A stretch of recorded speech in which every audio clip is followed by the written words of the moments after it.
اب جنگ شروع ہوئی. جنگ کے اندر ایک دفعہ وہی ایز یوزول مسلمانوں کا ظاہر ہے جذبہ ایمان اور پھر اللہ کی مدد ساتھ تھی, تو تمام کفار کو ایسا رگڑا لگا کہ وہ لوگ گویا بھاگنے لگے پیچھے کی طرف. اور جب اوپر سے گھاٹی سے لوگوں نے دیکھا ان 70 کہ ہاں بھائی کفار کا تو سفایا ہونے کو ہے, تو ہم بھی چلیں. اب نبی علیہ الصلوۃ والسلام کا آرڈر یہ تھا کہ آپ نے یہاں سے نہیں ہلنا, لیکن وہ اس صورت میں تھا جب جنگ ہو رہی تھی. اب جنگ تو مسلمان بظاہر جیت چکے ہیں, کفار تو بھاگ رہے تھے پیچھے کی طرف. تو ان لوگوں نے 70 لوگوں نے سوچا ہم بھی چلتے ہیں اور جو وار بوٹی جو اسپوائلز ہوتے ہیں ان کو کلیکٹ کرتے ہیں اور ہم بھی حصہ جنگ میں ادا کرتے ہیں اپنا. بہرحال ایک کانفلکٹ تھا, بعض کے اوپینین تھا کہ نہیں ہونا چاہیے اور سم تھاٹ کہ نہیں ہم چلے جاتے ہیں. اینی ویز تو وہ صحابہ وہاں سے میجورٹی ہٹ گئے, چند باقی رہے وہاں پہ. لیکن اینی ویز اس لشکر کو جو ابو سفیان لے کے آ رہا تھا اس کو لیڈ کر رہے تھے حضرت خالد بن ولید رضی اللہ تعالیٰ عنہ.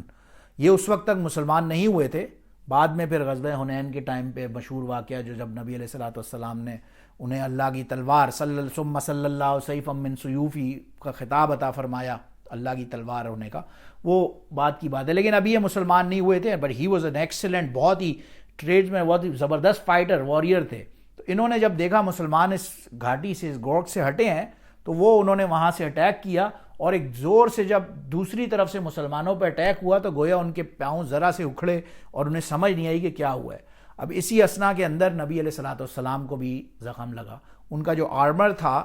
ایک ان کے سر کے اندر اس کا کیل, نیل وینٹ انسائڈ ہز ہیڈ, اور دوسرا ان کے منہ مبارک پہ نبی علیہ الصلوۃ والسلام کے فیس کے اوپر اس کا کیل جو آرمر کا تھا وہ اندر گھسا, جس سے نبی علیہ الصلوۃ والسلام کا دانت مبارک شہید ہو گیا اس بیٹل میں. اب نبی علیہ الصلوۃ والسلام خون بھی نکل رہا تھا, اور ایک طرف ذرا سا پینک تھا. ابو بکر, عمر اور علی, عثمان رضی اللہ عنہم, عبد الرحمن بن عوف, یہ سارے حضرات ظاہر ہے فوراً ایڈ کو پہنچے اور نبی علیہ الصلوۃ والسلام کو پروٹیکٹ کرنے کے لیے. لیکن خاص طور سے اس بیٹل کے اندر جو نام آتا ہے وہ حضرت ابو طلحہ رضی اللہ عنہ کا آتا ہے, جو کہ نبی علیہ الصلوۃ والسلام کے سامنے خود کھڑے ہو گئے ایک شیلڈ کے طور پہ. اور جو کفار کے تیر اور جو ان کی بوچھاڑ ہو رہی تھی, پہلے تو ان کے اپنے زرہ پر اور پھر وہ بھی ٹوٹ گیا, تو انہوں نے اپنی باڈی پہ سارے وہ تیروں کی بارش لی اور نبی علیہ الصلوۃ والسلام کو پھر بھی پروٹیکٹ کیا ایٹ اینی کاسٹ. تو یہ ان کا مقام تھا, اللہ نے ان کا نام آج تک زندہ کرنا تھا, تو اس طرح سے ان کا نام زندہ ہوا. بہرحال اب دوبارہ مسلمان اپنے پاؤں پہ اسٹرانگ ہوئے اور کفار کو دوبارہ سے جب پیچھے ہٹایا, تھوڑا سا آرگنائز ہوئے اور جنگ کنٹرول میں آ گئی, تو پھر صحابہ نبی علیہ الصلوۃ والسلام کو لے کے اوپر گھاٹی پہ وہاں تشریف لے گئے ایٹ اے سیف پیسج. اگر آج بھی ہم دیکھتے ہیں, اگر ہم احد کے مقام پہ جاتے ہیں کبھی, سامنے جو وہاں پہ ایک سکوائر بڑا جہاں پہ قبور مبارک موجود ہیں, اس کے پیچھے کی طرف اگر ہم غور کریں گے تو پہاڑ ہیں, اور پہاڑوں کے درمیان ہمیں کسی وہاں کے لوکل نے بتایا وہاں پہ ایک ہلکا سا کھانچا سا کہہ لیں, جگہ سی تھی پتلی سی, یوں اندر گویا انٹر ہونے کے ان دو پہاڑوں کے بیچ میں. تو روایت میں آتا ہے کہ ایکچولی یہ پہاڑ تھا, جب نبی علیہ الصلوۃ والسلام وہاں پہ تشریف لے گئے تو اس پہاڑ نے اپنے لیے نبی علیہ الصلوۃ والسلام کے لیے جگہ بنائی اور ہٹا اپنی جگہ سے, اور نبی علیہ الصلوۃ والسلام اندر تشریف لے گئے اور وہاں پہ پروٹیکٹ ہوئے اس ماحول کے اندر. اب بلیڈنگ واز گوئنگ آن, ان کا خون مبارک بہت زیادہ زائل ہو رہا تھا اور رک نہیں رہا تھا. حضرت بی بی فاطمہ رضی اللہ عنہا کو پتہ لگا, she was in the close camp, جہاں پہ بھی ان کا کیمپ ہوا ہوگا فوجوں کا, وہاں سے وہ بھاگتی ہوئی آئیں, and she took the ashes of the leaves, کچھ پتوں وغیرہ جو سوکھے ہوتے ہیں ان کے ایشز لے کے نبی علیہ الصلوۃ والسلام کے چہرے مبارک پہ لگائے, جس سے خون سوکھا. اور اس سے پہلے بلکہ عبد الرحمن بن عوف رضی اللہ عنہ کے بارے میں آتا ہے, جب جو وہ کیل گھسا ہوا تھا نبی علیہ الصلوۃ والسلام کے منہ مبارک کے اندر, تو اسے کھینچنے کے لیے عبد الرحمن بن عوف رضی اللہ عنہ نے اپنے منہ سے اس کیل کو باہر سے پکڑا اور زور سے کھینچا, اور اس شدت سے کھینچا ہوگا گویا کہ ان کا اپنے دانت مبارک ہی ٹوٹ گئے اس چکر میں, واللہ عالم. تو یہ صحابہ کی اپنی قربانیاں تھیں اور ایک مقام تھا. لیکن اس پورے پینک کے اندر بہرحال اللہ کے حکم سے ہوا یہ کہ کوئی تقریباً روایت میں آتا ہے 70 کے قریب مسلمان شہید ہو گئے اور اپروکسیمیٹلی 22 کے قریب کافر مارے گئے. اب بہرحال اس کے بعد جب جنگ تھمی, کفار بھاگے پیچھے کی طرف, یہ واپسی کی طرف جانے لگے. غالباً روایت میں آتا ہے ابوا کا مقام پہ جب پہنچے, جہاں پہ حضرت بی بی آمنہ کا بھی قبر مبارک ہے, ابوا کی ویلی میں جب مکہ کے قریب پہنچے, دین دے ریلائز کہ okay some thing is missing, ہمیں کوئی فائدہ تو ہوا نہیں. ٹھیک ہے ہم نے کچھ مسلمانوں کو شہید کیا, لیکن ادر دین دیٹ ہم نے نہ مدینہ کو کانکر کر سکے, نہ نبی علیہ الصلوۃ والسلام کو کوئی میجر نقصان پہنچا سکے. بیسکلی تو ہمارا مقصد وہیں کا وہیں ہے, تو let's go back and attack. پھر اٹیک کرتے ہیں۔ اب یہ جب واپس جانے لگے اٹیک کے لیے تو نبی علیہ الصلوۃ والسلام نے اپنے صحابہ سے پھر عرض کیا کہ اچھا اب کون کون لڑنے کے لیے تیار ہے، کیونکہ کفار جو ہیں وہ دوبارہ آ رہے ہیں ہماری طرف۔ اب اس کے بعد یہ جو اللہ نے قرآن میں آیت نازل فرمائی، الذین قال لهم الناس ان الناس قد جمعوا لکم، یہ جو ہپوکریٹس تھے نا، نبی علیہ الصلوۃ والسلام نے کہا اب کون جائے گا لڑنے کے لیے، تو پہلے تو عبداللہ بن ابی بھی تیار ہو گیا کہ ہاں ہم بھی چلیں گے۔ نبی علیہ الصلوۃ والسلام نے اس سے صاف صاف منع کیا کہ نہیں، صرف پہلے تم لوگوں نے ہمارے ساتھ ایک دھوکہ کیا ہے، اب ہمارے ساتھ وہی جائیں گے جو اس جنگ میں شامل تھے احد کے اندر، اوریجنل وہی لوگ واپس جائیں گے، ایک چیز۔ لیکن ان ہپوکریٹس نے مسلمانوں کو بولا کہ ان الناس قد جمعوا لکم، یہ لوگ جو ہیں یہ تمہارے اگینسٹ جمع ہو گئے ہیں، ان سے ڈرو، فخشوہم، ان سے ڈرو۔ یعنی وہ گویا ہپوکریٹس مسلمانوں کو جب ڈرانے لگے ان لشکر سے تو فزادہم ایمانا، ان کا ایمان اور بڑھ گیا۔ اور صحابہ نے وقالو کہا حسبنا اللہ ونعم الوکیل، یہ مشہور ان کی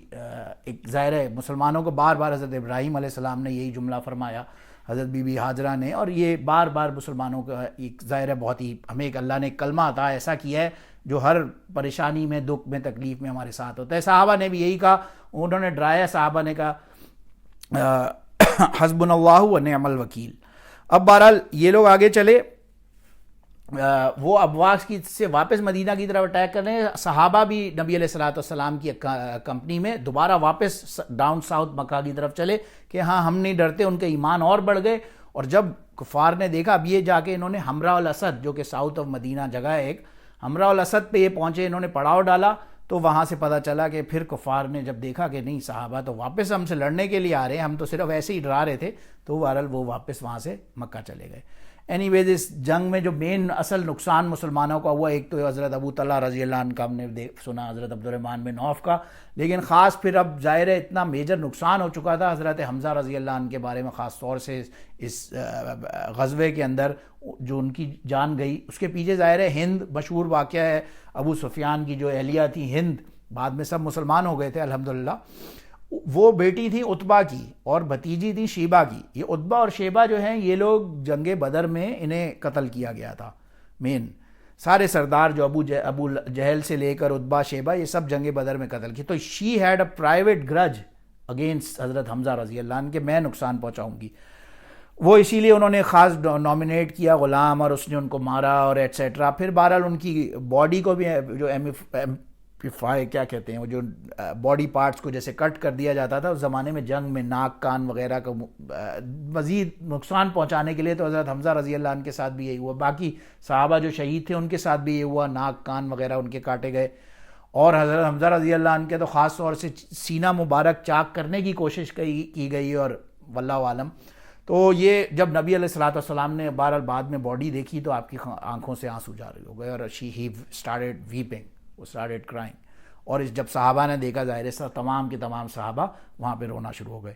اور پھر بہرحال نبی علیہ الصلوۃ والسلام نے فرمایا کہ سب کو جمع کر کے اور اکٹھے ہم اجتماعی قبر بنائیں گے اور سب کو وہاں پہ ہم دفنائیں گے۔ اور پھر کفن وغیرہ بھی شارٹ پڑ رہے تھے، یہاں تک کہ صحابہ فرماتے ہیں کہ کسی کے پاس ان کے پاس کپڑے نہیں تھے جس میں وہ دفنایا جائے، تو وہ ایک ایک کپڑے میں ہی گویا سب کو ایسے دفنایا گیا کہ کسی کا پاؤں باہر نکل رہا ہے تو کسی کا منہ اس کفن سے باہر نکل رہا ہے۔ And finally just to conclude this, اسی اسنا کے اندر حضرت حنظلہ رضی اللہ عنہ ان کی اہلیہ تشریف لائیں، انہوں نے عرض کیا یا رسول اللہ، اگر میرے شوہر حنظلہ رضی اللہ عنہ، ان کی شادی ابھی لاسٹ ایک دن پہلے ہی جنگ سے ان کی شادی ہوئی تھی، تو انہوں نے عرض کیا یا رسول اللہ، آپ کے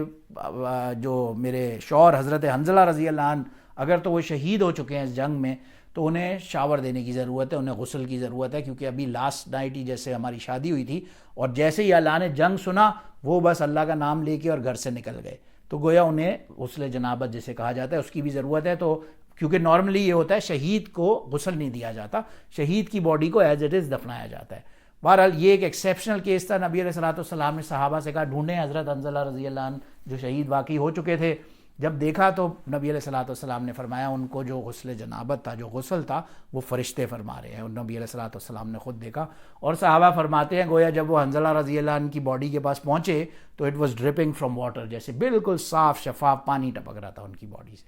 بہرحال اللہ پاک ہمیں ان قربانیوں کو سمجھنے کی اور ان سے سیکھنے کی اور عبرت لینے کی اور